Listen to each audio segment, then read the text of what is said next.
Welcome back to Youth on the Go here on Vaughan Radio. I am Zahnela Claxton from the Department of Education, and we are here on Saturdays to share with you as much as possible in relation to empowering and developing our students, our young people. And this week we are focused on earthquakes. We have partnered with the Nevis Disaster Management Department, and we will be talking about, or we have been talking about, earthquakes. Let me tell you, two of our very own students, Mr. Jahkeem Liburd and Miss Natalie Durand of the Charlestown Primary School, and they are superstar educators in the information related to earthquakes. My name is Natalie Durand. I come from the Charlestown Primary School, grade 6 commitment. Good morning, my name is Jahkeem Liburd, and I come from the Charlestown Primary School, and I'm in grade 6 commitment. Did you know that you can be teachers at grade 6? I'm a teacher? You're a teacher today because we're going to be teaching people and telling people, bringing awareness as it relates to earthquakes. So Natalie, we'll start with you. What do you know about earthquakes? Earthquakes are the shaking, rolling, or sudden shock of the Earth's surface. Earthquakes happen along cracks called fault lines in the Earth's surface. Earthquakes can be felt over large areas, although they usually last less than 1 minute. Earthquakes cannot be predicted, although scientists are working on it. All right, so we learned just now from Natalie what earthquakes are. Well, she told us a bit about what she knew about earthquakes, and something that stood out for me, Natalie, is that you said that they cannot quite be predicted, so they might come unexpectedly, right? And so we have to be prepared. Scientists are working on it, and of course they can measure the earthquakes, they can measure their impacts, and I'm sure in years to come, maybe one of you will be able to help us to figure out, predict earthquakes, perhaps to let us know when they're coming. All right, Jahkeem, tell us, where can earthquakes happen? Remember, you're educating the public. Where can earthquakes happen? Earthquakes can happen at any time, and the Caribbean is known to experience them. All right, so they can happen at any time. They actually happen all over the world. But you know, we're not quite all over the world. We're right here in Nevis. And of course, some of our listeners out there are in various parts of the world. And like you said, they can happen anywhere, anytime. And a few weeks ago, did you guys feel the earthquake a few weeks ago? No. You were probably running somewhere. Maybe that's why you didn't feel it, but they can happen at any time, okay? And Natalie, tell the listening audience, what do we do before an earthquake, or in preparation for an earthquake? The best thing to do before an earthquake is, 1, build an emergency kit so that you have everything on the right time in the right place. Number 2, make a family communications plan. Number 3, know the safe spots in every room, under a sturdy table or against an inside wall. You can learn that from playing hide and seek. Number 4, ask your family to hold earthquake drills. Drop cover and hold on. All right. So let's recap, listening audience, just because we want to make sure that you got everything that Natalie said. Natalie told you to build an emergency kit. Natalie told you to make a family communications plan. So families have to sit down and have family meetings, I'm guessing. They should. They should, yes. That's a good idea. And come up with a plan. What would happen if there's an earthquake? What would we do?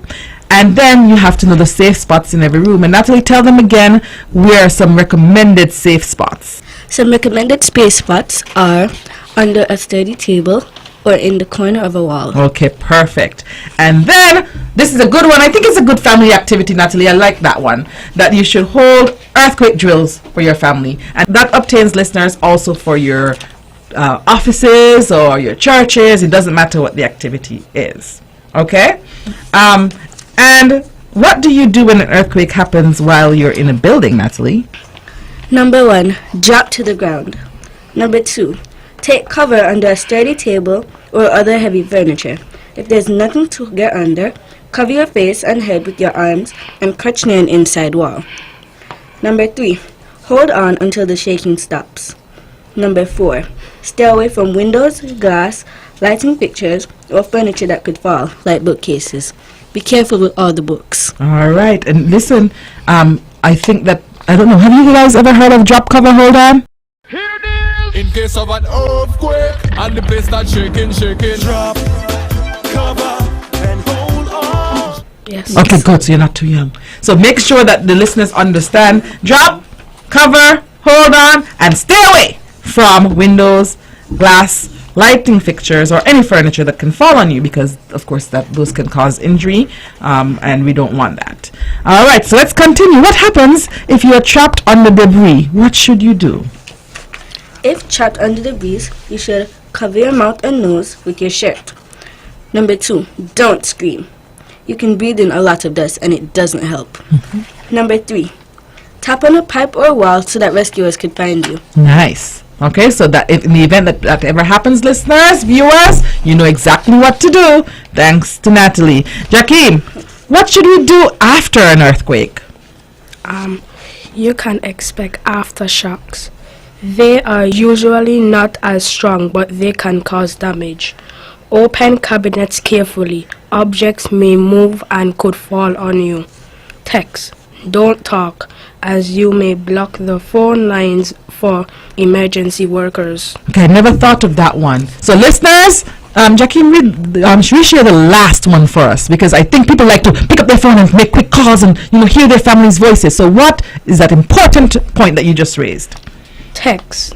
Don't talk, as you may block the phone lines for emergency workers. Awesome. So what do you know about these seismic words that are commonly used? I'm going to give you some seismic words, and you're going to tell me what you know about them. Listeners, I hope that you're listening, because this is very important information. Phrase 1, seismic activity. Well, if I remember clearly, seismic activity is another word for earthquakes along with tremors, quakes, and shakers. Wonderful. Fault lines. Fault lines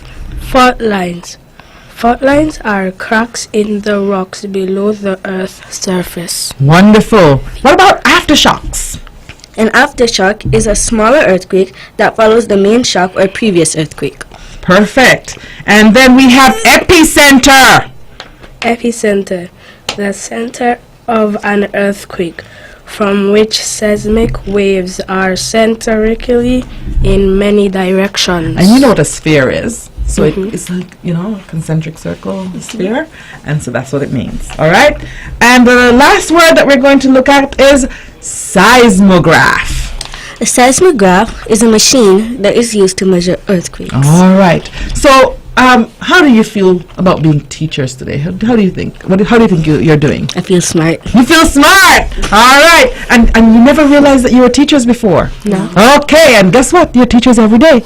And so, boys and girls, everyone listening out there, parents, listen to our two very, very, very intelligent and educated teachers, our educators in the area of earthquakes. And so we want them to listen to them, because they're giving you some very, very, very important information.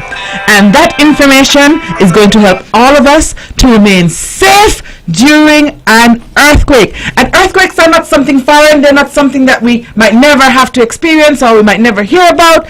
Earthquakes happen right here in the Caribbean region, right here in St. Kitts and Nevis, and we feel them sometimes right here on Nevis, including, as I said, not too long ago.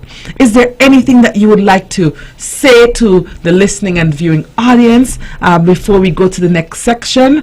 Any words of advice that you want to give to people in relation to earthquakes and earthquake safety? You can repeat something that you said before, or you can give a different set of advice. Any advice? I have some advice, which is always have the emergency kit prepared, even if you don't know if the earthquake is coming. As said before, earthquakes cannot be predicted. Okay, so Natalie is very correct. Always have your emergency kit. And I think the emergency kits, Natalie, can help you in any disaster. Any disaster. So it's important that we have those kits packed, that we are prepared. Like we said earlier, you don't know when an earthquake will come, and until Natalie and Jahkeem figure out how to predict an earthquake, we might be waiting for a little while, or one of their peers, but the scientists are working on it. So very, very, very good advice, Natalie, to our listeners and viewers, and we're so proud of you for that advice. Jahkeem, any advice for our listeners, viewers, any advice for children, any advice for anyone at all? Just remember, expect the aftershocks. They may usually not be strong, but they can cause damage. aftershocks will come, so you'll have the big shake, and then you might have some smaller shakes, not milkshakes, earthquake shakes and tremors. I could go for a milkshake. You could go for a milkshake right now, and that's the only shake we really want. But the reality is that we might experience earthquakes from time to time. I think that I want to repeat something that was shared earlier as well, in terms of if you're trapped under the debris, what you should do. We reinforce the texting instead of calling, but it's also important for us to talk about the fact that you should not scream, because usually with earthquakes and when you're under debris, you have a lot of things that can get into your mouth, especially dust, and you don't want that to choke you or to clog your lungs. So listeners, very good advice from our children. And so listeners, viewers, there you have it from our educated young people, our grade 6 students at the Charlestown Primary School, Natalie and Jahkeem, and they were sharing with us some very important facts, some tips that I hope you took note of, and we hope to see and to hear about your various drills happening at home, and we hope to hear that you have your emergency kits ready, and we hope that you'll have your family meetings so you can be prepared in the event of an earthquake.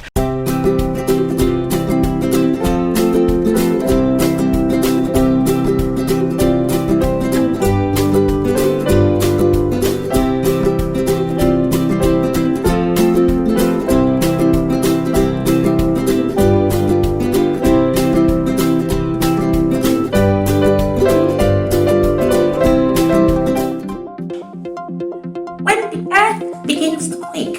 Do you know what to do? You see, before an earthquake, you have to reduce your threats. You have to bolt down heavy stuff and all the really large things in your home, put them on the bottom shelf. You should know where to turn off your water and your electricity, and also how to turn off the gas.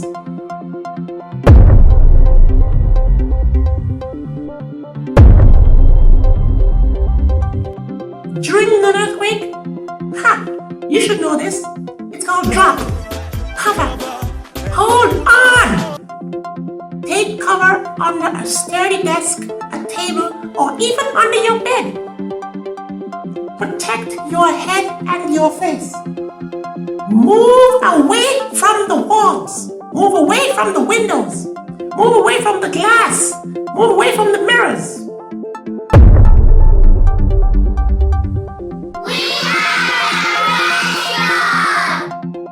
What do we do when we're outside? What? If you're outside? Oh, that's easy. All you have to do is move away from all the poles and the trees and the telephone lines.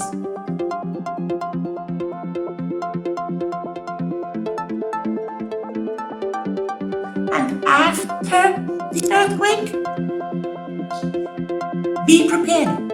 There might be aftershocks. Turn on your battery-powered radio. And guess what? If you see someone injured, do not move them unless they're in danger of getting more injured. So, when the earth starts to quake, say it with me,